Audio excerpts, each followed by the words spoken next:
आई तुळजाभवानी ही महाराष्ट्राची कुलस्वामिनी आहे।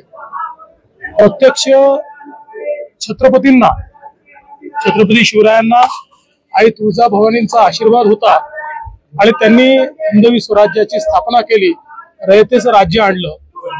आमचे आराध्य दैवत छत्रपती शिवराय आहेत, त्यामुळे त्यांनी ज्या प्रकारे राज्यकारभार चालवणं आमच्याकडे अपेक्षित आहे तसाच राज्यकारभार चालावा हीच आईच्या चरणी प्रार्थना आहे आणि त्याकरता आईने आम्हाला आशीर्वाद द्यावा ही आईच्या चरणी प्रार्थना आहे। या निमित्ताने एक अतिशय चांगला विकास आराखडा आपण तयार केलेला आहे।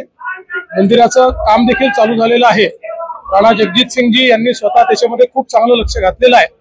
मला अपेक्षा आहे की पुढच्या 2 वर्षांमध्ये याचा पूर्णपणे कायापालट झालेला आपल्याला पाहायला मिळेल आणि अतिशय सुंदर अशा प्रकारचा सगळा परिसर आपल्याला पाहायला मिळेल।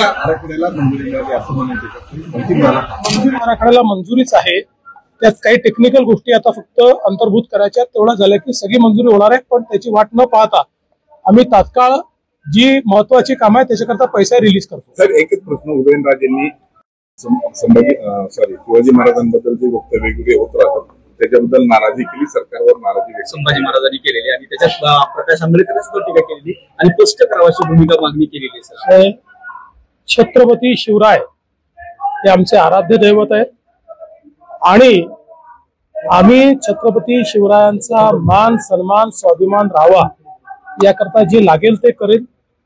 खरं म्हणजे उदयन महाराजांना निश्चित प्रश्न विचारण्याची अधिकार आहे आणि मला देखील ते भेटले आहेत। त्यांची अपेक्षा एवढीच आहे की अशा प्रकारे जे करतात त्यांना कडक शासन झालं पाहिजे, ते आम्ही निश्चितपणे करू आणि त्यासोबत छत्रपतींच्या वंशजांना जे पुरावे मागतात त्यांच्यावरही तेवढंच कडक शासन झालं पाहिजे।